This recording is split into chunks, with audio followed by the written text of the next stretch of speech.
ณะการให้ทั้งปวง1 แชร์ 1 บุญมีค่าเท่ากับเผยแผ่ธรรมะให้กว้างไกลแชร์ไปมากยิ่งได้บุญมากเป็นการเปิดโอกาสให้คนได้รับฟังธรรมพบปัญญามีความสุขพ้นจากทุกข์ด้วยการฟังธรรมะมาทวงคำมันหมู่บ้านศีลห้าถือเป็นพันธะ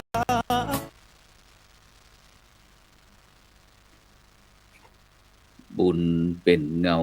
เฝ้าตามติดบุญเป็นมิตรในทุกที่คอยช่วยเหลือเอื้ออารีห่างลาคีปลอดโผยภัยบุญพิทักษ์บุญรักษาบุญนำปาฮือหมู่เฮาพบความสุขใสแม้นที่รับดับล่วงไป บุญส่งฮือสุขสวัสดีก็ขอกล่าวคำว่าธรรมะสวัสดีกับบรรดาท่านผู้ฟังแล้วก็ท่านผู้ชมทุกท่านที่กำลังติดตามรายการพระพุทธศาสนา4 แผ่นดินตั้งจ้องธรรมะเป็นทีมทีวีออนไลน์กลุ่มพระสงฆ์อุบาสกอุบาสิการ่วมกันเผยแผ่ธรรมะออนไลน์ไลฟ์สดทาง Facebook ทาง YouTube แล้วก็สถานีวิทยุเครือข่ายคลื่นสีขาวชาวประชา8 จังหวัดภาคเหนือ FM 104.50 เมกะเฮิรตซ์วัดฝายหินFacebook พระครูโสพลปริยัติ Facebook ท่านอาจารย์พระครูอภิวัฒนวิกรมวัดปากทางเจริญรองเจ้าคณะอำเภอดอยหล่อ Facebook หลวงปู่สหายธรรมหลวงปู่เขียวนะจากวัดพุทธภาวนาเวสเตอร์โรดจากประเทศสวีเดนพร้อมถึง Facebook IDTO ทำเป็นทีมสากล YouTube นะจากวัดหลวงจอมคำเขมรัตน์นครเชียงตุงนะYouTube ของ IDTO ทำเป็นทีมสากลพร้อมถึงภาคีทุกเครือข่ายนะที่ได้ร่วมกันกระจายตั้งเสียงตั้งภาพซึ่งในค่ำคืนนี้ก็กับผมอัตมาภาพนะพระครูโสพลปริยัติก็ได้นำรายการพระพุทธศาสนา4 แผ่นดินมาพบกับบรรดาท่านผู้ฟังท่านผู้ชมในคืนวันเสาร์ที่11 เดือนตุลาคมพุทธศักราช2568ซึ่งบรรดาท่านผู้ฟังท่านผู้ชมก็สามารถที่จะให้กำลังใจโดยการกดติดตามกดไลค์กดแชร์เพื่อเป็นธรรมทานแชร์นักได้บุญนักแชร์น้อยก็ได้บุญน้อยบ่แชร์ก็บ่ได้บุญนะต้องกราบขอบพระคุณท่านอาจารย์เจ้าคุณพระวิสุทธิวัชราภรณ์หรือว่าครูบาขาวนะมูลนิธิ1016เพื่อการกุศลวัดลัทธิวันพระนครตาลอำเภอแม่ริมจังหวัดเชียงใหม่คณะสงฆ์จังหวัดเชียงใหม่พระเดชพระคุณหลวงพ่อพระเทพสิงหวราจารย์ด็อกเตอร์รองเจ้าคณะจังหวัดเชียงใหม่ฝ่ายเผยแพร่พร้อมถึงมหาวิทยาลัยมหาจุฬาลงกรณราชวิทยาลัยเขตเชียงใหม่มูลนิธิโพธิยาลัยนะแล้วก็ศูนย์การเรียนโพธิยาลัยนะมูลนิธิอย่างแฮมกลุ่มน้ำโขงแล้วก็ศูนย์ไกลเกลี่ยข้อพิพาทภาคประชาชนนะพร้อมถึงภาคีเครือข่ายทุกท่านซึ่งในวันนี้ก็ถือว่าเป็นวันที่เป็นมงคลเนาะ เพราะว่าวันนี้เป็นวันหยุดเป็นวันมงคลที่บรรดาท่านผู้ฟังท่านผู้ชมต่างก็อาจจะได้มีโอกาสเดินทางไป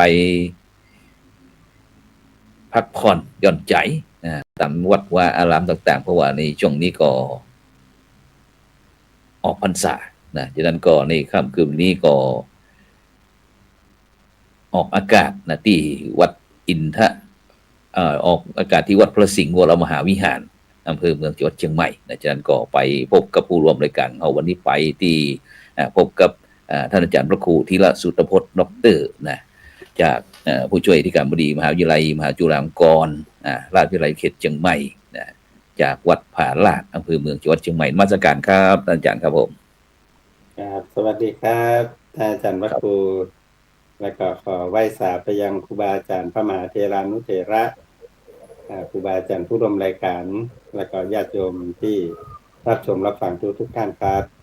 ครับสาธุครับไปที่รูปที่2เลยครับไปที่อาจารย์มหาวรเชษฐ์นะครับมหาวิริโยจากวัดเจ็ดลินเมืองเชียงใหม่นมัสการครับอาจารย์มหาวรเชษฐ์นมัสการพระอาจารย์พระครูสุพลแล้วก็อาจารย์พระครูสุธีอาจารย์มาสง่าแล้วกันเนาะผมจะไม่สุดละแล้วก็ครูบาอาจารย์จุฬาภรณ์นะครับรวมถึงเจริญพรโยมอาจารย์ดิเรกและรวมถึงศรัทธาญาติโยมที่รับฟังอยู่ทุกท่านทุกคนนะครับครับสาธุก็ไปที่ผู้ร่วมรายการเขาไปที่ท่านอาจารย์ดร.ดิเรกอินจันทร์จากมหาวิทยาลัยราชภัฏเชียงใหม่ขอเจริญพรอาจารย์ดร.ดิเรกครับผมนมัสการครับทุกกลุ่มนะครับและท่านผู้ฟังทุกคนครับผมสาธุนะซึ่งโดยเฉพาะในวันนี้เราได้รับความเมตตานะจากท่านอาจารย์พระครูธีรสุตพจน์นะซึ่งกว่าจะหาคิวลงนี้ยากขนาดนักเนี่ย โอ้โหอันช่วงนี้อันอาจารย์ครับอันเป็นจะได้พ้องครับอันช่วงอันออกพรรษาของเฮาที่วัดผาลาดหันว่ามีกิจการงานนักหนาป่าป้านหันน้ำตั้งดอยสุเทพลงนี่โอ้โหน่าเป็นห่วงกันบางครั้งก็เอาส่งกำลังใจไปคือหันน้ำมันแห้งอาจารย์เป็นจะได้บอกโอ้เดี๋ยวนี้อันต่างสายนี่ต่างใส่ใหม่เขาเนี่ยนะต่างจังเผือกครับผมขอบคุณครับน้ำมาตามลำธารครับตามปกติแต่ว่าเพราะว่าจากประสบการณ์ที่เราน้ำมันเข้ามาหาวัดเนาะ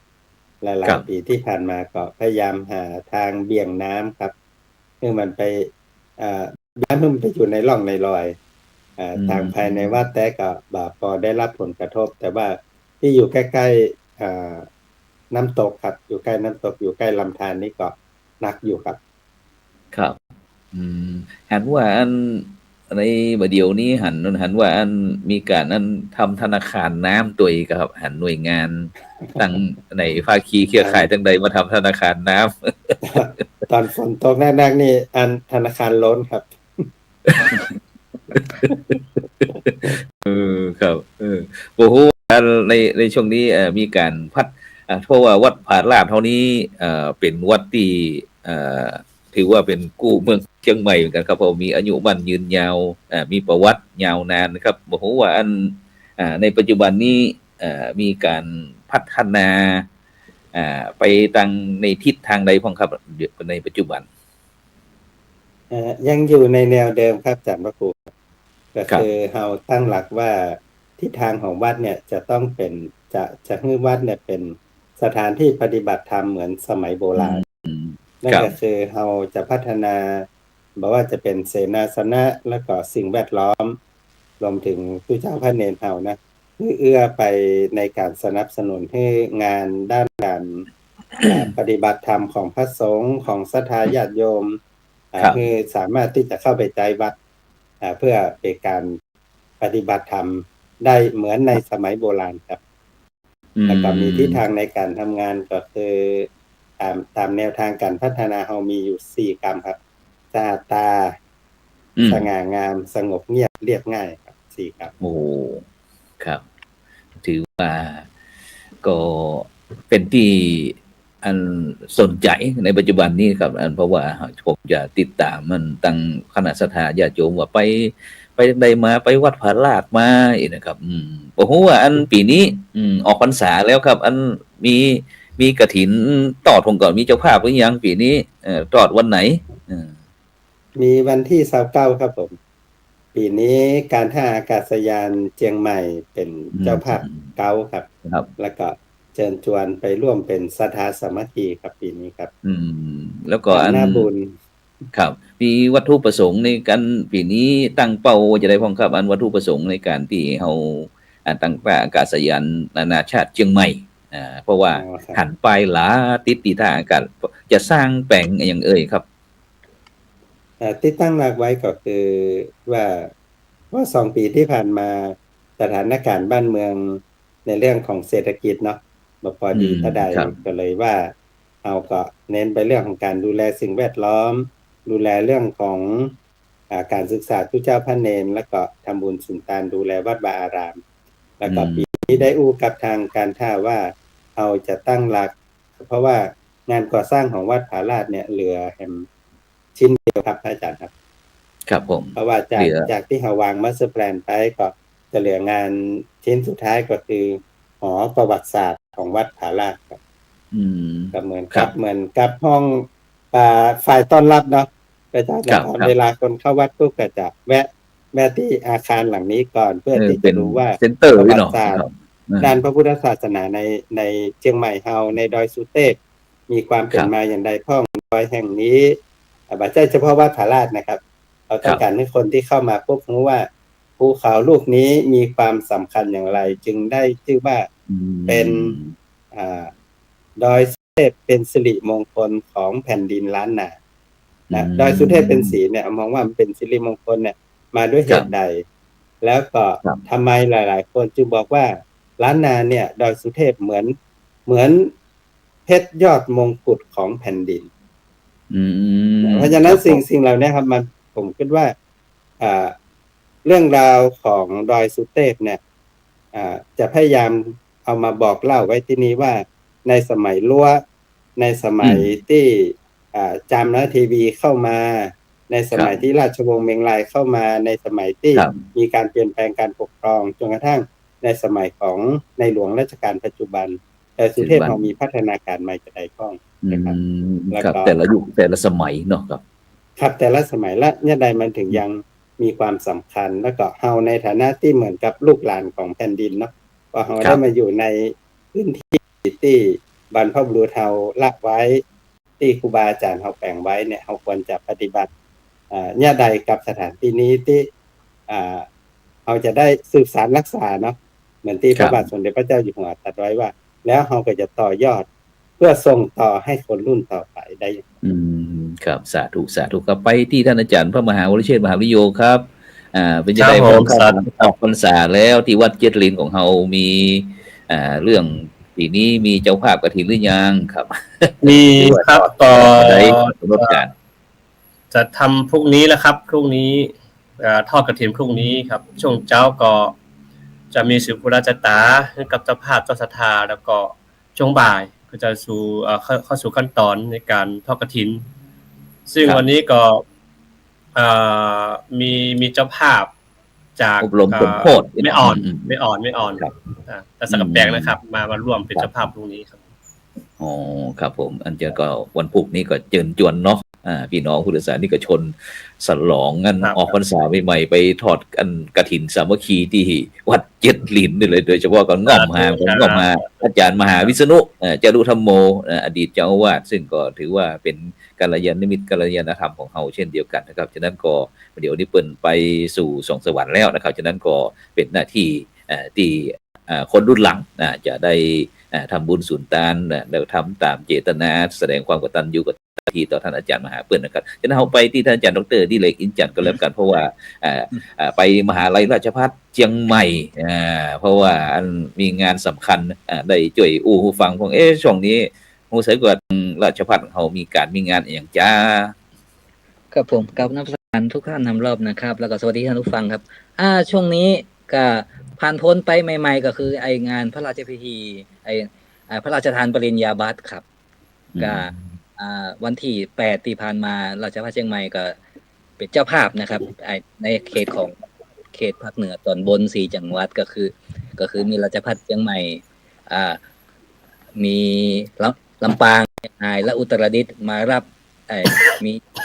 ผู้แทนพระองค์ครับองคมนตรีเปิดมาเป็นผู้แทนพระองค์มาพระราชทานปริญญาบัตรให้กับนักศึกษาวันที่8ที่ผ่านมาครับผมทีนี้พิเศษน้อยหนึ่งครับคือพิเศษจากเดิมที่เฮาฮับหลายๆวันเมื่อแบ่งเป็นภาคเหนือตอนบนเหลือแค่4มหาลัยมาจากที่เชียงใหม่เนี่ยก็จำนวนนักศึกษากับจำนวนบัณฑิตมหาบัณฑิตที่รับปริญญาก็มีน้อยลงก็ได้รวบเป็นวันเดียวครับก็มี ได้รับเมตตาจากพระคุณเจ้า2ชุดครับทั้งท่านเจ้าคุณท่านครูบาอาจารย์นะครับ โดยรอบแรกเนี่ยเป็นฝ่าย คันธาธุระ วัดในเมืองนะครับคันธาธุระนะครับเป็นฝ่ายวัดในเมืองคามาวาสีก็โดยเจ้าคุณวัดป่าดาราพิรมย์เป็นท่านประธานนะครับ แล้วรอบ2เนี่ยเป็นฝ่ายวิปัสสนาธุระครับก็คือครูบาเถระที่เป็นพัดสีขาวครับก็ผ่านไปด้วยดีครับผมโอ้สาธุนี่ก็คืองานใหญ่ที่ตั้ง3วันผู้ร่วมรายการเอาได้มาในนามหน่วยงานบอกว่าจะเป็นเรื่องวัดเรื่องมหาลัยนะซึ่งก็เป็นเรื่องที่มีความสำคัญเพราะว่าในปัจจุบันนี้เป็นเพราะว่ามันเขาก็บ่ฮู้บ่เข้าใจเหมือนกันว่ามันอยู่ยุคในสมัยไหนเนาะ เพราะว่าวันนี้เขาตั้งอันกำอู้เหมือนกันว่าอันของบ่กินฮู้จักเน่าของบ่เล่าฮู้จักลืมฉะนั้นเขาก็บ่ฮู้เหมือนกันว่าอันเขาอยู่ในยุคไหนเพราะว่ากาแฟนี่มันแปลงกว่าข้าวอีน่ะอยู่บ้านเฉยๆนี่มันมีความสุขเกษียณยิ่งเร็วยิ่งดีทุกคนกลัวแดดทุกคนนี่กลัวแดดซึ่งโดยเฉพาะการทำอาชีพอย่างเดียวนี่บ่พอนะโซเชียลมีเดียนี่คือทุกสิ่งทุกอย่างของชีวิตฉะนั้นก็เลยนัดคณะครูบาอาจารย์มาว่าว่าโดยเฉพาะในการเฮาพุทธศาสนา4แผ่นดินซึ่งเฮาก็จะได้เกี่ยวกับเรื่องความเป็นไปเป็นมาเรื่องวิถีชีวิตของพี่น้องชาวพุทธของเฮาทั้ง4ประเทศบ่ว่าจะเป็นประเทศจีนประเทศพม่าเมียนมาประเทศลาวประเทศไทยนะซึ่ง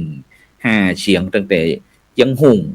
เจียงฮงเจียงตุง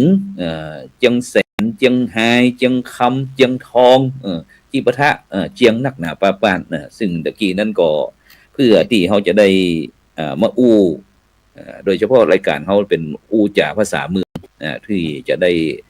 ส่งเสริมอนุรักษ์สืบสานฮีดหอยจากฮีดประเพณีพื้นบ้านล้านนาเขาตุยบอกว่าจะเป็นตึงล้านนาล้านจ้างนะครับ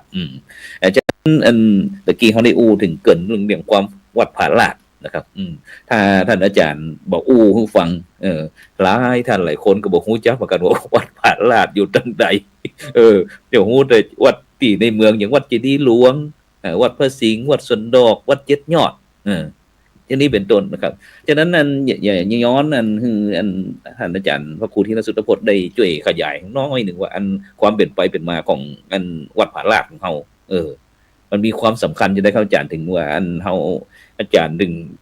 ต้องไปเป็นเจ้าอาวาสที่ท่านปุ่นก็ไปเป็น20ปีแล้วกันเนาะกี่ปีแล้วนี่2542ครับ42นี่ก็68 25 26ปีครับมันมีความสำคัญจะได้เพราะว่าเวลาเขาเตียวขึ้นดอยเขาก็จะหันตั้งซุ้มของอย่างพวกต่างๆแล้วก็วัดผาลาดซึ่งแต่ก่อนนั้นหลายคนอาจจะบอกกล้ากลัวๆมันไปจะมันจะหก เพราะมันต้องบุกป่าไว้ก่อนมันแต่ก่อนนี้เพราะถ้าเป็นยุคสมัยครูบาเจ้าศรีวิชัยเนี่ยเวลาประเพณีเตียวขึ้นดอยท่านอาจารย์นอกจากผ่านทุกท่านด้วยมันก่อนลองฟังสักหน่อยครับวัดผาลาดเนี่ยมันเป็นชื่อนี่เป็นไปตามสถานที่เนาะเพราะว่ามันมีหน้าผาครับผาน้ำตกแล้วก็มันลาดชันเนาะก็เลยเป็นที่มาของคำว่าผาลาดครับแล้วก็บางท่านก็บอกว่าโอ้คนมันเตียวไว้ถึงขั้นผาเลิศนะผาเลิศผาลาดเป็นผาลาดผาเลิศผาลาดอันนี้ต้องว่ากันเนาะแต่ท้ายแล้วเป็นชื่อ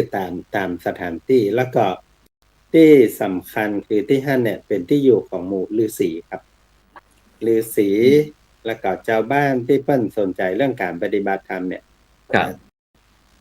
พื้นที่ของดอยสุเทพเนี่ยเป็นที่อยู่ของผู้ที่สนใจเรื่องการปฏิบัติเนี่ยมาแต่เดิมครับแล้วพอมาในสมัยราชวงศ์เมียงรายเพิ่นมีการเสี่ยงทายสถานที่ในการสร้างประดิษฐานพระธาตุเนาะ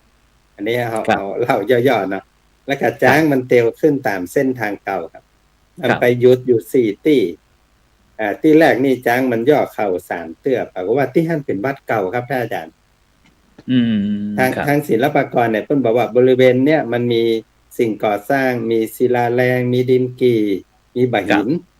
ใจในการแปลงกำแพงนะเพราะว่าถ้ามาได้กระตามที่เฮาหันสิ่งก่อสร้างที่มีตึงดินกี่มีตึงบะหินมีตึงศิลาแรงเนี่ยสันนิษฐานไว้เบื้องต้นได้เลยว่าอายุไม่ต่ำกว่า1,000 ปี อืมครับ แล้วก็เพราะฉะนั้นที่ท่านเนี่ยจ้างไปอยู่แล้วก็ไปที่ที่2เป็นผาลาดที่ที่3ก่อนขึ้นดอยสุเทพเนี่ยใกล้ๆก่อนถึงโค้งขุนกันเนี่ยเพิ่นฮ้องว่าเป็นจุดที่3ฮ้องว่าม่อนพญาหงส์แล้วก็เป็นดอยสุเทพครับ ครับ แล้วก็คนในสมัยโบราณหลังจากที่พระเจ้ากฤษณาแปลงพระธาตุเสร็จเรียบร้อยเพิ่นก็แปลงวัดเป็นอนุสรณ์สถานในสถานที่ที่จ้างหยุดอยู่แล้วก็มารูนมาครูบาอาจารย์สายกรรมฐานเนี่ยเพิ่นจะใช้ชื่อวัด4วัดนี้เป็นพื้นที่แทนคำถามแทนจะได้ ถ้าจำหาเฉพาะสายพัดข่าวอ่ะที่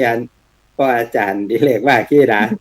สายพัดข่าวเวลาเพิ่นสนทนาการยังเฮาเนาะอาจารย์อยู่วัดไหนแบบเจ็ดลีนถ้าอาจารย์เหรอผาลาดจบครับแล้วท่านบ่คิวหรอกแล้วก็อยู่ในกะอยู่พระสิงห์นี่นะแล้วปีหน้าไปไหนปีหน้าว่าจะไปจำปาสาทเมืองแป้นี่ก็อันนี้จบครับอันนี้หมู่เดียวกันมีปัญหาอย่างก็อู้กันไปตามภาษาหมู่เฮาเนาะแต่พัดขาเพิ่นถามกันว่าปีนี้อันจำปาสาทไหนน่ะถ้าสมมติว่าหลวงพ่อลำเพิ่นถามเนาะวัดประแดดบอกว่าผมว่าผมจะไปอยู่วัดผาลาดนะและการท่านหลวงพ่อเจ้าคุณเราผมว่าปีหน้านี้ถ้าเป็นไปได้ผมค่อยไปจำปาสาทที่ดอยสุเทพเนี่ยแสดงว่าถ้าจะไปดอยสุเทพตอนนี้อยู่ม่อนพญาหงส์ถ้าจะไปผาลาดตอนนี้อยู่3 ยอดแต่ว่าถ้าอยู่3 ยอดนี่เป็นโสดาบันละ3 ยอดคือคำตอบคือโสดาบันผาลาดคือสกทาคามีถ้าบอกว่าอยู่ม่อนพญาหงส์นี่ก็อนาคามีอยู่ดอยสุเทพนี่เป็นอรหันต์ครับอรหันต์ครับอันนี้คือในญาติทางศาสนาเนาะในเส้นทางนี้แล้วก็ภาษีวิจัยเพิ่มมาแปลงเส้นทางใหม่ที่เขาขึ้นถึงวันนี้นะครับครับที่ปัจจุบันเขาจะฮู้ตักเส้นเก่านี่ว่าเส้นมองเทียวเพราะเขาจะพาตุเจ้าเตียวลงมาไม่ใช่ทางเทียวเจ้าน่ะมองเตียวโคตรเพราะว่าไปห้องสอนมองเทียวลงนี่เตียวเนี่ยกองแลนด์อีเนี่ยนี่มองเตียวครับครูบาศรีวิจัยเพื่อก็เลยเอาชื่อ4 วัดเนี่ยครับเอาในย่านนี้แล้วก็เพื่อบ่ต้องถามมาอย่างเลยครูบาเพื่อก็เลยมาเอาบริเวณลงจอบแรกเนี่ยสร้างวัดโสดาบันแล้วขึ้นไป5 กิโลครับ5 กิโลไปเป็นสถานีไฟป่าปูกิงแปลงวัดสกทาคามีครับแล้วก็จากนี้ไปแห่ม4 กิโลอยู่หน้าหอดูดาวสิรินธรแปลงวัดอนาคามีแล้วก็เหลือ3 กิโลเป็นดอยสุเทพครับนั้นครูบาศรีวิจัยเนี่ยเปิ้นเอาคำปริศนาในอดีตมาเฉลยในเส้นทางสายปัจจุบันเพื่อคนปัจจุบันต้องถามแล้วว่าเอาเตียวไปนี่อย่างเนี่ยเอาเตียวไปโสดาบันเอาเตียวไปสกทาคามีเอาเตียวไปอนาคามีแล้วก็ถึงดอยสุเทพเป็นอรหันต์นะครับคืออาจารย์ได้ช่วยขยายอาจารย์ทั้ง2 รูปมีใครจะเสริมตรงนี้บ้างอาจารย์มหาวิเชษฐ์นิมนต์ครับผมเจริญพรอาจารย์ดิเลกดีกว่าผมอย่างเมื่อกี้ท่านพระครูธีระมหาสง่าเพิ่นก็บอกว่าดอยสุเทพมันเป็นร่องรอยของแหล่งโบราณคดีมันก็มีหลักฐานแต่ครับ แต่ผมก็ได้ยินความเชื่อลักษณะนี้ก็เหมือนกันว่าถ้าสมัยก่อนเนี่ยก่อนที่ศาสนาจะเผยแพร่เข้ามาแบบมีบทบาทค่อนข้างจะหนักเนี่ยมันจะมีกลุ่มคนหนึ่งเป็นฤาษีชีไพรแม่นแล้วจะหันว่าร่องรอยในอินเดียหรือแม้กระทั่งใกล้ๆอย่างพม่าเขาเคยเวลาจำได้ผมเคยไปตีพระธาตุอินแขวนมันก็อยู่บนดอยแล้วมันก็จะเป็นดอยที่เป็นป่าแล้วคนเฒ่าคนแก่ที่เขาไม่ได้บวชเป็นผู้เจ้านะครับเขาเป็นฤาษีไปอยู่ตามป่าอยู่แพะอยู่ป่าเพื่อบำเพ็ญพรตหรือว่าคือบทเมื่อหมดไว้ของการทำงานหน้าที่เกี่ยวกับบ้านเมืองแล้วก็ไปหาความสงบคือกับตัวเก่าก็คือไปอยู่ป่าอยู่ดอยหากินพักกินไม้กินหญ้ากินผลไม้ไปเป็นฤาษี แล้ว ถ้าฤาษีเนี่ยอาจารย์ดรเล็กถ้าเราจะเปรียบเทียบให้ชัดเจนจะเหมือนกับไอ้สมัย ขาวไม่ขาว พระเวสสันดรก่อน ค่ะพระเหมือนกับพระเวสสันดรครับไปอยู่แต่ในป่าหากินผลไม้หลากไม้ไป แต่ความจริงเมื่อก่อนย้อนไปเมื่อ1,000 ปีมันบ่ได้เหมือนกับรถเตี๋ยวเซี่ยวๆอย่างเอี้ยเมื่อก่อนแม้กระทั่งออกมาจากประตูเมืองเชียงใหม่มาแจงหัวลินยังมีกับมีตงมีป่าไม้เรานึกถึงสมัยก่อนถ้าชุมชนตั้งอยู่บริเวณละปูนหรือแถบน้ำปิงเลาะตามแควน้ำปิงน้ำกวงเนี่ยนะคนจะทำตั้งที่อยู่อาศัยที่ราบแต่ถ้าในเขตป่าในดอยคำดอยเสียมเนี่ยมันถ่ายจะอุกเป็นแบบเป็นป่าเป็นติวอุดมสมบูรณ์คนเมืองนั้นเข้าไปเตื่อหรือคนเฒ่าคนแก่ที่อยากจะหรือคนที่อยากจะปลีกวิเวกไปอยู่แล้วก็สามารถจะเลี้ยงชีพด้วยผลไม้ธัญพืชต่างๆเนี่ยการเข้าดอยสุเทพนี่ผมก็ว่าน่าจะเปิงนะมันน่าจะเหมาะสมสำหรับตีบำเพ็ญ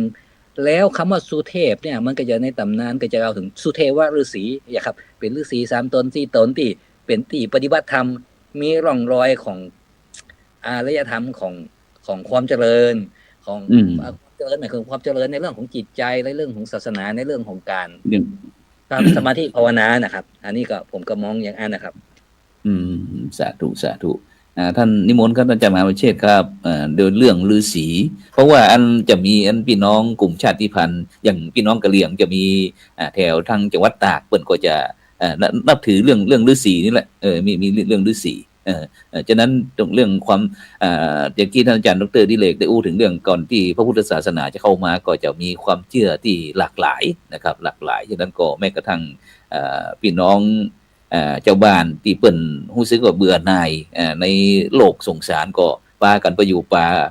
ที่ได้เทียบบอกว่าถ้าอันนี้เฮายกไปถึงคือพี่น้องพุทธศาสนิกชนเฮาได้รู้หันชัดเจนขึ้นก็สมัยที่จากสุดท้ายเนี่ยที่ก่อนที่จะตรัสรู้เกิดเป็นเจ้าชายสิทธัตถะก็เป็นพระเวสสันดรนั่นแหละก็คือเรื่องไปบัดเป็นพอดเป็นนักบวชอย่างต่างๆที่เข้าอยู่ในป่าแต่ก็บ่ใจตัวเจ้าอย่างเขาในปัจจุบันท่านอาจารย์มหาวิเชษฐ์ครับโดยเฉพาะเรื่องฤาษีนี่ป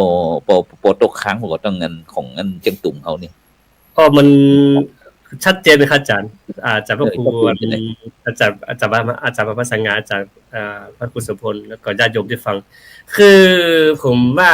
แบบเบ้าที่ล้านนาเฮานี่มันบ่ต่างกันเลยแม้แต่จอมยอมเองก็มีฤาษีนี่แหละที่เอาพระธาตุไปบรรจุก่อนที่จะเข้านิพพานก็ไปบอกพระยาสุรกวุติเนี่ยบอกว่าเอาอรหันต์ตามมาให้นะครับแล้วก็เป็นเหตุให้พญาสุรกวุติเนี่ยไปขุดตึกพระธาตุแต่บัดแล้วก็มีอรหันตาเจ้าสีตนเนี่ยมาก่อเอาผ้าสังฆติมารองรับพระธาตุ8 เส้นตรงนี้แล้วก็ก่อเป็นเท่าธาตุขึ้นมาซึ่งตอนนี้ก็ยังมีถ้ำฤาษีคิริมานนท์ตัวนี้อยู่แม้แต่ไม้บนหน้าก็ยังไม่ทันอยู่ครับซึ่งบ้านเฮาก็เหมือนกันบ้านเฮาก็มีการบำเพ็ญตามป่าตามเขาลำเนาไพเหมือนกันอันนี้ก็คือมันล่องลอยนี่คือมันเฮาก็ว่าวัฒนธรรมหรือว่าความเชื่อเหล่านี้ซึ่งแต่ละบุคคลเนี่ยก็คือมีเอกลักษณ์แต่ละพื้นที่อยู่แม้แต่เจียงตุงเองก็มีเป็นฤาษีมาสร้างเหมือนกันครับฤาษีมาสร้างเมืองนั้นกับบ้านเฮาก็เหมือนกันคือละปูนก็ฤาษีสร้างเนาะอาจารย์พระครูสุพจน์เนาะฤาษีสร้างจิ้งไหมเฮาก็เป็นแหล่งที่อยู่ของฤาษีตั้งหลายแลนั่นก็คือแสดงว่าบ้านเมืองของเฮาละแวกนี้ก็คือมีความอุดมสมบูรณ์ทางด้านศีลธรรมกรรมฐานและก็สืบสานมาจนถึงปัจจุบันแม้แต่ครูบาอาจารย์ของเฮาปัจจุบันก็ยังมีการสืบการปฏิบัติอยู่อย่างเช่นตกรูปกรรมเนี่ยแต่ก็รู้ว่าในการปฏิปทาของฤาษีเหล่านั้นก็คือส่วนมากก็จะอาศัยหัวมันลูกไม้ในการฉันต่างเข้าเลี้ยงชีวิตอยู่อันนี้ก็คือเหมือนร่องรอยนี่คือชัดเจนอยู่ครับอาจารย์ครับครับเพราะว่าแต่สมัยก่อนนี่เปิ้นบ่ได้เนี่ยต่งเนี่ยนาบ่ได้ปลูกเข้าให้เขาต่งเข้านาครับเราเลยต้องผลไม้หลักไม้ก็คือเป็นของที่พอที่จะหาได้นะครับเพราะว่าป่าอุดมสมบูรณ์ต่างๆนี่หัวมันกล้วยก้อยต่างๆนะครับฉะนั้นตะกี้ท่านอาจารย์มหาวิเชษฐ์ได้อู้ถึงเรื่องเกี่ยวกับฤาษีนะครับที่ได้นำพระเกศานะครับไปสร้างพระธาตุนะครับตั้ง เขมราชนครเชียงตุงเขาบุนะครับฉะนั้นนั้นอยากกลับไปที่ท่านอาจารย์พระครูธีรสุทธโพธิ์สักหน่อยครับโดยเฉพาะอันศรัทธาซึ่งเป็นสำคัญในทางพุทธศาสนาของเขานะครับศรัทธาหรือความเชื่อความเลื่อมใสภาษาความเลื่อมใสต่างๆนะครับซึ่งโดยเฉพาะตั้งเหนือถ้าเขาสังเกตระหว่างภาคเหนือภาคกลางภาคใต้นี่ของเขาเนี่ยตั้งเหนือเขาเนี่ยครับจะนิยมมีความศรัทธามีความเชื่อครับที่จะสร้างพระธาตุไว้บนดอยอย่างที่ยกตัวอย่างดอยสุเทพเนี่ยทั่วๆไปอย่าบอกใครมีเวลาแปลงพระธาตุเหมือนกันต้องยกขึ้นสูงยกขึ้นสูงอาจารย์ช่วยขยายนิดนะครับอันความเชื่อศรัทธาความเชื่อตรงนี้มันช่วยขยายคือพี่น้องประชาชนบรรดาท่านผู้ฟังท่านผู้ชมสักน้อยว่าเป็นอะไรอย่างเปิ่นถึงเอาไปทำแบบนี้ครับผมวิถีของฤาษีเนี่ยคือวิถีเก่าของชาวล้วครับชาวล้วเนี่ยนะครับถ้าอาจารย์ปัจจุบันเนี่ยเอาเรามองว่าชนเผ่านี้เป็นผู้ด้อยในการพัฒนาเนาะเพราะเขาอยู่ป่าอยู่ดอยนะครับแต่ในอดีตก่อนที่พระราชวงศ์เมงลายจะเข้ามาล้วก้ากับอินเดียนะครับล้วก้ากับจีนนะครับชาวล้วเนี่ยเขามีฐานการค้าเพราะฉะนั้นเมื่อเขามีฐานการค้าและเขาใช้ชีวิตเนี่ยอยู่กับสายน้ำและภูเขาเพราะเขาใช้เส้นทางบนภูเขาเนี่ยในการเดินทางไปสู่พื้นที่ต่างๆอันนั้นเมื่อเขาเป็นฤาษีนะครับเดิมทีเนี่ยครับล้วนับถือพระพุทธศาสนามีนะครับเพราะว่าในตำนานพื้นเมืองเชียงใหม่เนี่ยพี่น้อง5 คนปากันบวชจนกระทั่งบวชแล้วเนี่ยจนถึงวันที่พุทธเจ้าเสด็จมาในดงของชาวล้วทั้ง5 คนมีสุเทวฤาษีเป็นต้นจึงกราบทูลขอพระพุทธเจ้าว่าอยู่กับชาวบ้านเนี่ยดำรงสมณภาวะมีพระธรรมวินัยเนาะมันลำบากขนาดละแล้วก็เพื่อกันเล่าอย่างต่างๆเนาะก็ขนาดทั้งลูกในอีพ่อก็เป็นผู้แสเนี่ยแสนะจะกินจิ้มกินเซึกแล้วก็มันลำบากกันเดี๋ยวคนนั้นมาเปิ่งเดี๋ยวคนนี้มาเปิ่งเป็นทุกเจ้าลำบากก็เลยขอซิกขอลาสิกขาเนาะเมื่อลาสิกขาปุ๊บก็พระพุทธเจ้าก็อนุญาตให้ลาสิกขานะแล้วก็ก่อนไปก็ประทับรอยพุทธบาทแล้วก็มอบไม้แล้วก็แต่ก่อนนะครับวัดอย่างน้อยที่สุดอยู่ตามเชิงเขาเท่านั้นสมัยที่ล้วอยู่ครับแต่พระธาตุเนี่ยที่สร้างในกลางใจเมืองเนี่ยเริ่มมีตั้งแต่สมัยที่อิทธิพลทางหริปุญชัยทางละโวก้าวขึ้นมาครับการทำไมถึงต้องไปสร้างไว้กลางบ้านกลางเมืองคือมาแรกๆมาสร้างนะครับพระอาจารย์ครับพระนางจามเทวีมาอยู่ที่หริปุญชัยนะครับเวลาผ่านไปเมินแล้วนะครับถึงจะเริ่มมีการสร้างพระธาตุไว้บนแผ่นดินเรียบๆครับเริ่มตั้งแต่ในสมัยพระเจ้าอาทิตยราชเนี่ยครับที่ขุดพระธาตุกลางเมืองแล้วก็เลยสร้างพระธาตุหัวไว้บนแผ่นดินเรียบนอกนั้นสร้างบนดอยพระนางจามเทวีมาปุ๊บก็ดอยเกิ้งครับแก่งซอยครับบนยอดดอยนนเลยครับครับแม้กระทั่งอย่างที่ขึ้นดอยขมอเนี่ยกับพระนางจามเทวีครับสันกูดอยสุเทพกับพระนางจามเทวีครับมาแปลงให้กับพ่อขุนมาแปลงให้กับพ่อสิทธิวฤาษีพระธาตุในอดีตเนี่ยวิถีแบบโบราณอยู่บนดอยครับครับก็หามามีในสมัยมะรุนมาที่เราได้รับอิทธิพลจากทางละโวทางพระนางจามเทวีขึ้นมาเนี่ยจึงเริ่มมีการสร้างพระธาตุไว้เป็นศูนย์กลางเพราะเริ่มมีคนมาค้ามาขายคนต่างบ้านต่างเมืองมาพระธาตุจึงเป็นส่วนหนึ่งที่คนจะเข้าหาได้ง่ายในเมืองและกับพระธาตุก็เป็นสัญลักษณ์ที่แสดงถึงความเจริญรุ่งเรืองทางศาสนาและอารยธรรมของผู้คนจึงเริ่มมีการสร้างลุ่มในเมืองตามคำบอกพระฤาษีตะกี้เติมพระอาจารย์หน่อยบ้านเฮาเนี่ยนะครับกษัตริย์เนี่ยในอดีตนะครับถ้าไม่ถูกฟ้าผ่าก็จะต้องอัศนีคืออัศนีเพราะว่าโดนลูกศรพระอินทร์และก็จากไปถ้าอาจารย์รู้ว่าพระจากไปเนี่ยไปเป็นฤาษีครับตัดโลกหมดเลยครับแล้วลูกหลานก็มาต่อสมบัติดังนั้นฤาษีจึงเป็นคนวางผังเมือง ฤาษีจึงเป็นที่ปรึกษาของกษัตริย์คนต่างๆ จึงเป็นผู้มีความรู้ตั้งแต่เจียงตุงเนาะตั้งแต่เมือง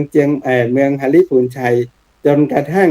เมืองเจียงใหม่พระเจ้าเมงรายต้องการพื้นที่ในการสร้างเมืองว่าควรเอาตรงไหนเนี่ยยังต้องดาขันดอกขึ้นไปถามฤาษีบนดอยเลยผมยังคิดลึกๆว่าวันที่พระเจ้าเมงรายมีอายุ72เนี่ยมันคือสัญญา4นะเปิ้นก็เลยฮ้องลูกเปิ้นมา แล้วก็บอกให้ลูกว่าจากนี้แผ่นดินเนี่ยเป็นของลูกแล้วเนี่ยพ่อก็ต้องอัศนีเพราะพระอินทร์บอกแล้วก็ขึ้นอยู่บนภูเขาครับเวลา500-600 ปีเนาะครับฤาษีสุเทวะช่วยสร้างเมืองละปูนพระอาจารย์ดิเรกแล้วในสมัยพระเจ้าเมงรายก็ดาขำขึ้นไปหาสุเทวะฤาษีเพื่อปรึกษาเรื่องสร้างเมืองครับแล้วผมเชื่อว่าฤาษีนี่แหละคืออดีตกษัตริย์อดีตขหบดีอดีตบุคคลสำคัญที่อายุ70ต่อเข้าไปครับผมเจิญจันน้องเตือนนี่เลยช่วยเสริมน้อยหนึ่งเจิญเปิดไมค์น้อยหนึ่งเปิดไมค์ครับอู้เรื่องวัยก็คือมันคือวัยหนุ่มวัยเด็กศึกษาเรียนรู้วัยมีครอบครัววัยสร้างฐานะแล้วสุดท้ายน่ะเมื่ออายุป่ายน่ะเป็นสัญญานี่คือจะต้องคือเริ่มปลีกวิเวกเข้าไปอยู่ป่ามันกับเปิงครับอย่างที่บอกว่าบางทีทุกคนแม้กระทั่งกษัตริย์ที่มีความรู้ความสามารถแต่ถึงวัยหนึ่งมันก็แสวงหาอาจจะเกิดความเบื่อหน่ายหรือต้องการความสงบจิตหรือเป็นคติของคนโบราณว่าถึงวัยเนี่ยมันควรจะพักผ่อนแล้วมีโอกาสคนอื่นได้ทำงานแต่ก็ยังเป็นที่ปรึกษาเป็นครูแทรกหน่อยอาจารย์เล็กท่านนายเจ้าจามาเตวีก็ออกบวชนะครับเจ้าแม่จามาเตวีก็ออกบวชอันนี้ก็คือขอเสริมนะครับฮิตเมืองยอนะอาจารย์ครับหลังจากที่ลูกหลานแต่งงานแล้วปุ๊บนี่จะออกไปอยู่สวนนะครับอยู่สวนเลยอยู่เถียงสวนเลยแต่ว่าเวลาลูกหลานเดือดร้อนปุ๊บเป็นที่ปรึกษาได้แล้วก็เมื่อกลางวันมาปุ๊บถ้าสมมติลูกหลานมีการหน้าที่การงานปุ๊บทำงานปุ๊บมาดูแลลูกคือครับอันนี้คือเป็นที่แต่พูดเพราะว่าถ้าอายุ40-50ปุ๊บมาอยู่กับครอบครัวแล้วอยู่กับลูกหลานละจะไปอยู่เถียงสวนโดยปริยายพอมาฟังปุ๊บก็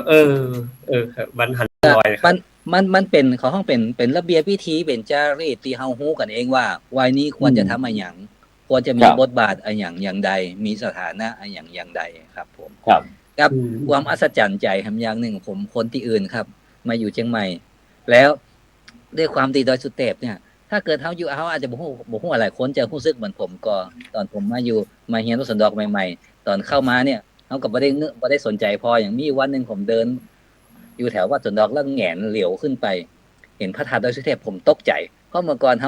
ฮาบ่ได้สังเกตแล้วก็เวลาท้องฟ้ามันโปร่งแต่เฮาอยู่สันดอกเนี่ยเฮาจะเหมือนกับว่าหันพระธาตุดอยสุเทพและมันจะอยู่ยอดดอยมันอยู่ยอดดอยแต่ความจริงทำเลโลเคชั่นของวัดดอยสุเทพเนี่ยบ่ได้อยู่ปลายดอยแต่อยู่กลางๆดอยมั้งครับแต่เป็นณจุดที่เขาอยู่ในเมืองแล้วเขามองขึ้นไปเนี่ยเขาจะหันเหมือนกับว่าดอยสุเทพอยู่ปลายดอยครับผมอันนี้เพราะว่ามันอยู่ด้วยกันหลายชั้นมันซ้อนกันเนาะครับผมมันก็ดูเหมือนกับว่าการที่สร้างพระธาตุดอยสุเทพตรงนั้นเหมือนกับคนในเมืองเชียงใหม่โดยเฉพาะเขตในเมืองกับเขตจากในเมืองเข้ามาเนี่ยจะเห็นว่าพระธาตุสุเทพเนี่ยทุกคนจะเห็นอยู่ยอดดอยนะครับเป็ดแล้วคนที่อยู่อำเภอรอบนอกก็ยังหันพระธาตุดอยสุเทพอยู่นะครับแต่บ่ถึงยอดดอยแต่ก็เหมือนกับว่าจุดจำหมายจุดที่ระลึกจุดที่เป็นสิริมงคลหันแล้วก็สาธุเป็นสิริมงคลอยู่ที่ไหนก็ได้หันได้ไหวได้สาพระธาตุดอยสุเทพนะครับผมก็ครับชื่นชมในทำเลครับเจนฉะนั้นหมายความว่าในทางพุทธศาสนาของเฮานี้ตะกี้เฮาได้อู้ถึงเรื่องพระธาตุนะครับพระธาตุได้เป็นอะยังจะเป็นถึงแปลงเอาพระธาตุหรือว่าเจดีย์นะไปไว้ที่สูงเนาะแล้วก็ลวดมาที่ว่าอันที่บวชเป็นฤาษีที่ว่าไปแม้กระทั่งที่เจียงตุงเมืองยองเวลามีครอบมีครัวแล้วก็ ลูกหลานมีครอบมีครัวแล้วก็จะปลีกวิเวกไปอยู่ตามสวนตามป่าตามดอยตามไร่ตามตรงตามนาก็เวลาลูกหลานเดือดร้อนก็มานี่ฉะนั้นโดยเฉพาะสิ่งเหล่านี้ก็หมายถึงพี่น้องพุทธศาสนิกชนพุทธบริษัทนี่ก็หมายความว่ายกย่องพระพุทธศาสนาสูงสุดสูงสุดเป็นที่เหนือเก้าเหนือกระหม่อมเหนือหัวอย่างต่างๆเนี่ยฉะนั้นแม้กระทั่งความเชื่อเรื่องวัดเรื่องวานี่เหมือนกันแม้กระทั่งเขาจะไปออกที่เวลาทุกสิ่งทุกอย่างถ้าเป็นของวัดเนี่ยศรัทธาญาติโยมจะบ่เอาแม้กระทั่งเวลาเกิดปัญหาในชุมชนหมู่บ้านหรือว่าที่ให้ที่นาที่สวนผลไม้หลากไม้ต้นไม้ต่างๆยกคือวัดหมดแม้แต่มีปัญหาก็ยกเข้าไปวัดหมดจนเนี่ยครับฉะนั้นเขาจะหันว่าพุทธศาสนามีความสำคัญซึ่งโดยเฉพาะพี่น้องตั้งร้านนางเขานี่ก็เหมือนกันซึ่งก็จะเป็นพระพุทธศาสนาแห่งรูปแบบหนึ่งครับท่านอาจารย์ครับฉะนั้นตะกี้มีตั้งผาลาดแล้วก็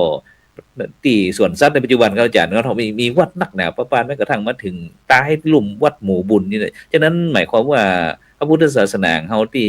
เมืองเชียงใหม่เขานั้นจะมีความหลากหลายเป็นกว่าครับอาจารย์ครับมันมีหลายนิกายหลายอย่างต่างๆอาจารย์ช่วยขยายน้อยหนึ่งเมื่อกี้บอกว่าวัดป่าวัดบ้านที่อาจารย์ดร.ที่เล็กได้อู้เมื่อกี้ครับผมที่บนอาจารย์ดร.ที่เรา ตอนนี้ถ้าอยู่ถ้าว่าไปเนาะถ้าอยู่ตังเพิกทิศตะวันตกของเมืองไปถึงในดอยนะข่าวหมดละ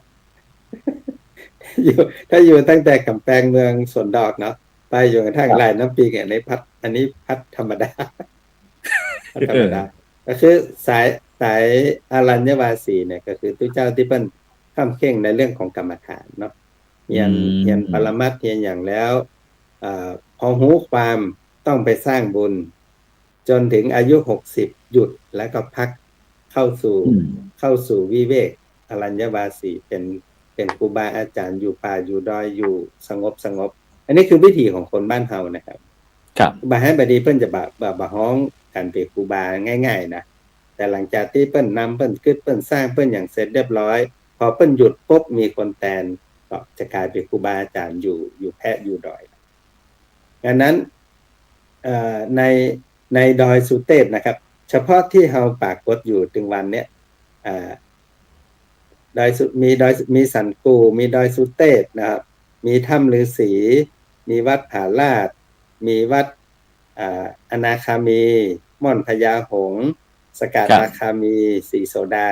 และก็ในทั้งลุ่มเนี่ยยังมีพระนอนมีวัดแสงจันทร์มีวัดปู่ดินขาวและก็มีวัดที่เฮายังบ่ไปแต่นักท่องเที่ยวเขาไปครับเพราะว่าบนดอยสุเทพเนี่ยมีทางเดินเหมือนใยแมงมุมแล้วเกือบทุกที่ครับมีวัดครับมีอันนึงนะอันนี้ผมต้องจะต้องไปขอความรู้จากศิลปากรเพราะว่าเพิ่นเอาวัตถุเนี่ยไปศึกษาเพราะว่ามีใกล้ๆกับวังบัวบานนะครับมีวัดหนึ่งชื่อกู่ลัวเป็นวัดแรกที่พระนางจามเทวีสร้างถวายท่านสุเทพฤาษีไว้ที่เชิงเขาครับซึ่งงานศิลปะที่ขุดมาเนี่ยก็จะเป็นพระพิมพ์ละปูนครับเป็นวัดน้อยๆครับท่านบอกว่าเรื่องวัดของคนล้านนาเนี่ยมันอันอย่างกระจ้างพอเฮายกวัดปุ๊บเนี่ยคือเฮาเชื่อว่านี่นอกการฮื้อนะครับกลายเป็นบุญเป็นกุศลอย่างที่สุดแล้วเพราะสถานที่นั้นเป็นสถานที่อภัยในทุกความผิดและในขณะเดียวกันที่นั้นไม่มีทุกข์ไม่มีโทษมีแต่บุญกุศลเท่านั้นในพวงแก้วทั้งสามนี่คือคนโบราณเนาะจะโคตรจะจังกันจะได้ก็ได้นะครับถึงขนาดที่ว่าพระราชาถึงขั้นที่ว่าก่อกบฏนะแต่ถ้าเพิ่นอยู่ในเขตวัดนะครับทุกอย่างจบนะครับจบเลยก็แม้แต่ในปัจจุบันเพราะฉะนั้นความสำคัญของวัดในอดีตพระราชทานวิสงครามสีมาแล้วบ่มีสิทธิ์เลยบ้านเฮาในอดีตเนี่ยไม่มีวิสุงแต่ทันทีที่อยู่ในขวงแก้วทั้งสามสถานที่นั้นบักควรเกิดทุกข์โทษแล้ว อืมครับ บ้านเฮานี่ทั้งหมดเลยครับไม่ใช่เฉพาะโบสถ์ อืม แผ่นดินล้านนานี่ขนาดคนเฒ่าคนแก่นอนอ่านใกล้จะไปเนาะบ่ฮู้จะเนี่ยใดก็ไปสุมาแก้วทั้งสามคือเพิ่นกามคือเพิ่นฮู้ว่า นะครับ ลูก จะ หลาน สอน ไปสุมาแต่ สอน นั้น กัน เด้อ ไหว้พระ อันอื่นบัดติดนะครับอาจารย์คนเฒ่าบางคนเนาะบัดติด ครับ นะแต่พอลูกหลานว่าไปสุมาแก้วทั้งสามคือเนิ่นตามันผ่อนคลาย มืออย่างที่ยุคที่กรรมนะครับ มันวางที่หน้าอกแล้วก็ขึ้นแล้วก็บางคนกระจากไปบางคนก็ปีกฟื้นขึ้นมาดังนั้นผมว่าจิตของคนเฒ่าคนแก่บ้านเฮาในสมัยโบราณเนี่ยผูกพันกับควงแก้วทั้งสามไม่ใช่กับตัวผู้เจ้านะครับ แต่กับบุญกุศลเพราะที่นั่นเป็นที่สร้างบุญ แม้กระทั่งได้ยินก่อนจะจากไปเนี่ย ก็ยังเกิดปีติในบุญในทานศีลภาวนา ครับ นี่ก็คือเรื่องความเคารพความนับถือความเชื่อถือความศรัทธาความเลื่อมใสที่พี่น้อง และ เจ้าพุทธ แล้วผมก็เชื่อว่า อดีตนะตู้เจ้าหายก็มี ที่เป็นจะเล่าขวดกับดาพ่ออาจารย์ที่เป็นจะเล่านะบางทีจะไปเล่าไปอย่างคนเฒ่าไปว่าโอ้เพราะว่าบัดจะไปอู้นะมานับตุนับพระให้นับผ้าเหลืองคือพอตึกท่านจะเป็นพอที่ตัวคนเนาะเหมือนกับเขาเกี่ยวข้าวในกะเขามานับเฟืองเขาบอกเขาก็นับเม็ดข้าว ครับ เดี๋ยวมาได้แล้ววิจารณ์กับสนั่นปันปืน อาจารย์นิเรกเจิญเพราะว่าเขาเหลือเวลาประมาณนั้นสัก10 นาทีเนี่ยช่วยกันเสริม โมมีอย่างเสริมนะคะเขาอู้ไปไหลมาแต่ยัง ก็ขอเสริมนิดนึงครับอาจารย์คือเรื่องนี้ก็ผมก็ถือว่ามันจะทำใจแก่นะครับ แต่ว่าด้วยประสบการณ์ที่ผ่านมาหลายๆอย่างก็อย่างนี้แหละครับอาจารย์คือคนโบราณเฮาแต่นี่จะคือความเคารพในของแก้วทั้งสามเพิ่นอย่างที่พระอาจารย์อาจารย์พระครูธีรสุพจน์เนี่ยคือเพิ่นบอกว่าคนเฒ่าเพิ่นเล่าว่ากำแพงแก้วเนี่ยยังถึงหม้อนรก คือผีพายดังๆบ่สามารถเข้าได้เลย แล้วก็ส่งถึงชั้นฟ้าปุ่นพี่พุงพี่เป็ดต่างๆถึงบ่เข้ามาเพราะฉะนั้นเวลาจะเข้าวัดปุ๊บเนี่ยถอดเกิบถอดรองเท้าบ่ขี้บ่อยู่เสร็จในวัดเลยห้องน้ำมันก็กำจิมีนะจ๊ะพระครูเนาะเปิ้นจิมีเลย เพื่อเอาใส่ก๊อกมากับกระโถนเนี่ยนะเพิ่นจับอย่างไม้ไผ่เนี่ยนะครับเวลาไปนอนปุ๊บเอาไปใส่ของไผของมันก็หิ้วมาขว้างนอกวัดอันนี้คือแสดงว่า ถมไปตัว ความคำแม่นครับ ไปบ้านเนี่ยเอาก๊อกถมไป นะครับ ถมน้ำลายถมน้ำหมากเอาใส่ก๊อกแล้วปิดบ้านบ่ถมในแก้ว เพิ่นจะบ่ทิ้งเลยครับ แล้วก็เปิ้นกวาดอยู่ก็ต้องมีกรรมปัดกวาดเพี้ยวไปกรรมบริกรรมไปกรรมกันแต่บัดเดียวนี้มันบ่ใจจะอันละมีอยู่ก็เปียปัดสาบ่สนใจเลย แต่ในเมื่อก่อนนี่ละเอียดอ่อนมาก แล้วก็แม้แต่จะเข้าวัดเข้าวาจะหยังก็แล้วแต่จะคือความเคารพในของแก้วทั้ง3ประการ ครับ จะบ่ละเมิดศีลธรรมกรรมฐานนะครับ ครับอดบ่ได้ละแต่เลขว่าจะบ่อยากรู้ละ เจิญ ไปอ่านปั๊บมา เวลาตู้เจ้าเตดทำนะคนเฒ่าไปฟังวัดนะเวลาจะกินข้าวนี่มีกำสมมาด้วยนะสมมาพระแก้วตั้ง3ยามเมื่อกินข้าวเนี่ยคือสมมายามเมื่อกินข้าวในวัดแต่เวลาอาจจะเตดมหาจารย์ก็ไปฟังตู้เจ้าเตดเหมือนก็อยากกินข้าวก็มีกำสมมาท่านมหาบอกว่าจะบ่ขี้บ่เหี่ยวในวัดสังเกตครับเมื่อก่อนห้องน้ำจะอยู่นอกวัดครับห้องน้ำสถานญาติโยมเปิ้นจะต้องอยู่นอกวัดเข้ามาเอาออกตีนอกวัดแล้วถ้าจะสมมติภาพมาเดียวเนี่ยสมมตินะครับถ้าจะคิดจะเหี่ยวจะตดอีกเหรอเนี่ยได้ในวัดต้องวิ่งออกมาข้างนอกกะอาจจะเป็นอย่างนั้นครับ แต่ผมกับป้านะว่ามีกรรมสมมายามมาตดกลางของแก้วทั้ง3ในปั๊บเปิดกระแพงไว้นะคือเปิ้นว่าจะได้จำบ่ได้ครับมันเป็นกรรมมันมีเขาจะมีกรรมทุกขณะจิตนะ สุมาจะติจะตายเนี่ย มันจะมีกรรมทุกขณะจิตนะจะเดินกวาดซ้ายกวาดเก้าสลีเก็บขี้เหงื่อถมน้ำลายในวัดจะมีใส่ดอกไม้ใส่พระเจ้าลาเขาคนเมืองเขาจะมีกรรมทุกกรรมว่ากรรมภาวนาทุกขณะจิตครับ แต่ส่วนมากก็คือ1มีสติสมาธิ2คือความเคารพกับสถานที่ เฮาจะเนี่ยอย่างบ่ดีบ่งามต้องสมมาแต่เพิ่นเหนียวน้อยนึง ครับผ อื ม มตะกี้ท่านอาจารย์ดรดิเรกได้อู้ถึงเรื่องเรื่องการที่ครอบครัวแม้กระทั่งดอกมุมดอกไม้ที่เฮาจะเอาปูจาพระรัตนตรัยตะกี้นะอันอยากจะถามท่านอาจารย์ว่ากูที่เราสุทธพจน์น้อยว่าเป็นอย่างเปิ้นถึงห้ามว่าห้ามดมดอกไม้ที่จะถวายพระคือที่แท้แล้วเนี่ยครับ เป็นไปบ่ได้เลยที่เฮาเด็ดดอกไม้แล้วมันมาได้กิน เออ มันได้อยู่แล้ว แต่ผมว่าความละเอียดอ่อนน่ะของคำสอนนี่เนาะว่า แม้กระทั่งจะสูดดมชื่นชมมันน่ะเฮาจะเอาไปถวายบดีเป็นยะอันบางทีว่าบดีดมก็เดี๋ยวผู้ดังจะโมเนอนะฮะ ครับ แต่แท้ที่จริงแล้วผมว่าความละเอียดอ่อนในจิตว่าเมื่อจิตของเราคิดว่าเราจะไปถวายบดี ครับ เสียดายแม้กระทั่งดมกลิ่นมัน หมายความ บ่ ว่า ได้ ย ครั ก บ ย่อง มันเป็นของต้านของถวาย ห้ามถ้าจิ้มห้ามจิ้มก่อนห้ามดมก่อนของมันจะบริสุทธิ์กลิ่นมันจะหายไปหน้อยหนึ่งครับถ้าพระอาจารย์ดมมัน ของ เอา ไว้อย่าง เอาง่ายๆนะภาพสมมุติเนาะ แม้แต่กรรมเวรตาของเราเนาะร้อนว่าได้ปากปุ้นจาเหลือได้ถุนน้ำลายคายน้ำหมากได้ยามกำกายก็ดีเนี่ยขณะกรรมสมมาคนตาของเฮานะอาจารย์ครับเพิ่นยังต้องสมมากระว่าก่อนกลัวของกินของต้านบ่บริสุทธิ์อ่ะเพราะบางคนที่เฮากลัวว่าตุ่มน้ำลายสิก็แม้แต่น้ำลายจะกระเด็นใส่เขาก็ยังกลัวเป็นโทษมั้งครับแม้แต่เส้นผมจะตกใส่เฮาก็กลัวเป็นโทษก็ต้องขอสมากรรมก่อนเพราะฉะนั้นเวลาไปกินไปตาเนี่ยสมมาคนตาเรียบร้อยก็น่าปรุงวางจิตใจสบายใจละห้ำมีบาปเป็นกรรมนี่นะเพราะฉะนั้นคือล้านนาของเฮาเนี่ยค่อนข้างที่จะละเอียดอ่อน ครับ และพิธีกรรมวันนี้ครับ ครับ แม้กระทั่งงานได้ยินท่านครูบาเทืองก็ว่าโอ้แต่ก่อนนะทิศตะวันออกนี่คือทิศที่พระพุทธเจ้านั่งหันหน้าไปแล้วตรัสรู้ ครับ เพราะฉะนั้นถ้าปัจจัยเรื่องศีลเรื่องธรรมเรื่องกลิ่นเรื่องตาลเข้าห้องน้ำเขาก็จะไปบินหน้าไปตะวันออกส้วมจะแบบบินหน้าไปตะวันออกแต่คือผมว่าจิตของคนเฒ่าที่บรรอู้เรื่องเหล่านี้เนาะผมว่ามันเอาเรื่องของการเจริญสติไปแทรกว่าแม้กระทั่งเขาจะขับจะถ่ายเขาต้องคิดก่อนนะว่าเขาบินหน้าไปทางใดเขาเพื่อมีความเคารพในพระรัตนตรัยแม้อาจจะมีความกลัวเนาะแต่ณขณะปัสสาวะเนี่ยพระพุทธเจ้าโผล่เข้ามาละในจิตเราผมว่าวิธีการสอนเราเนี่ยมันมีอย่างที่ซ่อนอยู่ที่เราจะต้องไปซ้อหา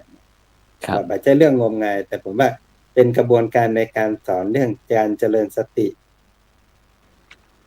ครับแล้วขอน้อยหนึ่งครับเพราะว่าอันออกพรรษามาอันบอกกี่วันนี่ครับเมื่อวันที่7ที่ผ่านมานี่บ่ได้นะครับอันฉะนั้นก็อันวันออกพรรษาศรัทธาญาติโยมก็จะออกพรรษานะครับออกพรรษาแต่อันที่ถ้าเป็นพระสงฆ์เจ้าห้องว่าอันปวารณาหรือว่ามหาปวารณาต่างๆเนี่ยอยากจะให้ท่านอาจารย์พระครูธีรสุทธพจน์ได้ช่วยขยายให้อนุชนคนรุ่นมาใหม่ได้ฮู้สักหน่อยว่าออกพรรษาเนี่ยแต่มันคืออะไรอย่างนี้ครับมันคือกระบวนการในการเปิดโอกาสที่จะบอกให้กับคนอื่นว่า3 เดือนนี้ท่านได้หันก็ดีเนาะทิเถนวาสุเตนวาปาริสังกายวาเนี่ยก็คือสงสัยก็ดีหันก็ดีเยดีก็ดีว่าผมมาอย่างทำมาอย่างที่มันบรรลุต้องมันผิดพลาดเนี่ยเขาบอกกรรมเพื่อที่ผมจะได้สำรวมระวังแล้วก็จะได้แก้ไขในโอกาสต่อไปนะจะได้บัตรทำผิดทำพลาดแถมผมว่าอันนี้เป็นตั้งแต่ตู้หลวงไปจนถึงพระน้อยนี่คงบัดใจละแต่ตู้หลวงเปิดโอกาสว่าถ้าตู้ลุงอู้แทงไปเนี่ยอย่างนั้นไปตู้ลุงก็ขอสู่มาพระหนุ่มพระน้อยสู่ตัวเนอะตู้ลุงตั้งบัดได้ตั้งใจจะว่าอย่างที่มันฮ้อนายนะครับมันก็จะจบกันเพราะว่าออกพรรษาแล้วก็ได้จะลากันละอาจจะทุดงไปอาจจะปิกไปแป้อาจจะไปปิกไปเจียงตุงไปเวียงยองพี่หนานเลขก็จากตั้งนี้ไปก็บ่ได้มาวัดมาเจือแล้วเนอะเพราะว่างานนักขนาดนี้นะอาจจะไม่ได้ปากันแล้วเพราะฉะนั้นก่อนจากลาเอาสู่มากันแล้วก็เปิดโอกาสกันแต่ว่าอันลึกๆกับท่านอาจารย์มันเป็นการถอดมานะความถือตัวว่าฉันที่มันนะความถือตัวครับผมฉันผิดมาได้นะฉันเป็นตู้หลวงนะฉันเป็นพระอาจารย์นะไปนั่นจะบ้าอย่างฉันไม่ได้นายเนี่ยผมว่า อันเนี้ยสำคัญ และในพระไตรปิฎกเองเนี่ยพระพุทธเจ้าหลังจากที่บอกพระอานนท์แล้วก็บอกว่าอานนท์แม้กระทั่งคฤหัสถ์นำการปวารณาไปใช้ในชีวิตประจำวันเนี่ยก็สมควร ครับ เพราะว่าเป็นเหตุหนึ่งที่จะทำให้ชีวิตมีความสุขขึ้นครับเปิดโอกาสคือลดความสำคัญตัวเองลง เพื่อให้คนอื่นสามารถแนะนำบอกกล่าวได้ครับก็เลยฮ้องวันนี้ว่าในภาษาชาวบ้านคือออกภาษาเนาะแต่ตู้เจ้าต้องมีแห่งวันคือวันมหาปวารณาครับวันหมายความว่าวันอนุญาตเนาะวันอนุญาตหรือว่าความคือสามารถที่จะอู้จากันได้บ่ต้องมียศถาบรรดาศักดิ์พระสงฆ์องค์พระสงฆ์ก็พระน้อยก็อู้ตุลุงได้ตุลุงก็ว่าพระน้อยได้เปิดโอกาสให้กันและกันเพราะว่าตลอด3 เดือนนั่นสมัยเนาะสมัยก่อนนั้นอาจจะบ่มีการอู้กันจาต่างคนต่างจะประพฤติปฏิบัติต่างๆที่ก็มันคล่องใจเลยมันได้อู้ได้จากันก็อาจจะเป็นวจีกรรมกายกรรมวจีกรรมมโนกรรมอย่างต่างๆนี่กรรมต่างๆนี่เพื่อที่จะได้บ่ได้ถือโทษโกรธเคืองอย่างกันนี่นะครับเนาะครับผมฉะนั้นก็เจ้าบ้านก็เอาไปทำได้นะอาจารย์เนาะในครอบครัวเนาะว่าชาวบ้านก็ควรเพราะมันเป็นสิ่งที่ดีครับฉะนั้นมีใครเสริมบ้างครับเหลือนาทีนึงใจคุ้มค่านี่ก็ดีครับคืออย่างน้อยก็พอเขามาอู้ถึงเรื่องมหาปวารณานี่ส่วนมากจะเข้าใจน้อยโดยเฉพาะพี่น้องรัชฉานเนี่ยน้อยมากบ่มีใครอธิบายเลยคือสมัยที่ผมเป็นเด็กน้อยก็คือยืนเรียงแถวครับยืนเรียงแถวนับ1 2 3หางล้านพุ่นนะครับนับตั้งแต่หัวล้านถึงหางล้านนะครับคำว่าหัวล้านกับหางล้านคือหมายถึงว่าประธานสูงกับไอ้สมณเณรน้อยรูปสุดท้ายนะครับคำว่าหัวล้านกับหางล้านก็แต่ว่าบ่มีไผจะอธิบายว่าการออกภาษาเป็นจะได้มีความสำคัญเป็นจะได้เนี่ยเพราะฉะนั้นก็คืออันนี้แหละคือจะเป็นเหตุมุ่งหมายว่าถ้าพี่น้องเขาฟังอยู่ปุ๊บเนี่ยก็จะเข้าใจที่จริงที่มีที่มาที่ไปจากนี่เองเนาะเพราะว่าทุกเจ้าพระนายของเขานี่ถ้าเข้าใจปุ๊บมันก็จะถือตัวถือตนแล้วก็ว่าอย่างบ่ได้แล้วเป็นข่าวก็เอาไม้ฟาดลูกพระลูกวัดอีกกันเนาะครับผมสาธุครับผมฉะนั้นก็วันพรุ่งนี้นะครับดังคณะสงฆ์จังหวัดเชียงใหม่เขาก็จะประกอบพิธีสามีจิกรรมเช่นเดียวกันกับวันพรุ่งนี้ก็เวลาบ่ายโมงนะครับที่พระวิหารหลวงวัดพระสิงห์วรมหาวิหารนะครับซึ่งคณะสงฆ์จังหวัดเชียงใหม่เพิ่นก็จะมีพิธีสามีจิกรรมสุมาคารวะเข้าภาษาออกภาษาปีใหม่เมืองอีกท่านอาจารย์ดร.หลวงปู่ที่ราชสุทธพจน์นะครับเนาะฉะนั้นก็วันพรุ่งนี้ก็คณะศรัทธาญาติโยมก็จะมาร่วมก็ได้เด้อพรุ่งนี้นะถือว่าเป็นการนั้นประชุมของคณะสงฆ์ซึ่งก็จะมีหลวงพ่อเจ้าคณะอำเภอรองเจ้าคณะอำเภอแล้วก็พระเลขาตั้ง25อำเภอที่ได้ประกอบพิธีสืบสามีจิกรรมซึ่งสืบต่อกันมาเมื่อนานนะซึ่งก็ถือว่าเป็นโอกาสออกพรรษาเช่นเดียวกันนะครับฉะนั้นก็วันนี้เวลาหมดเวลาครับกราบขอบคุณครับอาจารย์พระครูธีรสุทธพจน์นะครับดร.นะครับผู้ช่วยอธิการบดีมจร.เขตเชียงใหม่ท่านอาจารย์พระมหาวรเชษฐ์มหาวิโยนะครับจากวัดเจตลินท่านอาจารย์ดร.ดิเรกอินจันทร์จากมหาวิทยาลัยราชภัฏเชียงใหม่นะที่เขาได้มาอู้จาภาษากำเมืองเขาที่พยายามที่จะช่วยกันส่งเสริมอนุรักษ์สืบสานฮีดห้อยจะฮีดประเพณีในความเป็นคนเมืองของเขาถ้าคนอู้เมืองก็บอกว่าใครจะอู้เมืองครับฉะนั้นก็ขอบคุณอนุโมทนากับทุกท่านนะครับรับฝันดีมีเงินใจนะครับไร้โลคาพยาธิบ่เจ็บบ่จนร่ำรวยทุกคนสารพัดในคำพื้นที่เขากล่าวคำว่าสาธุ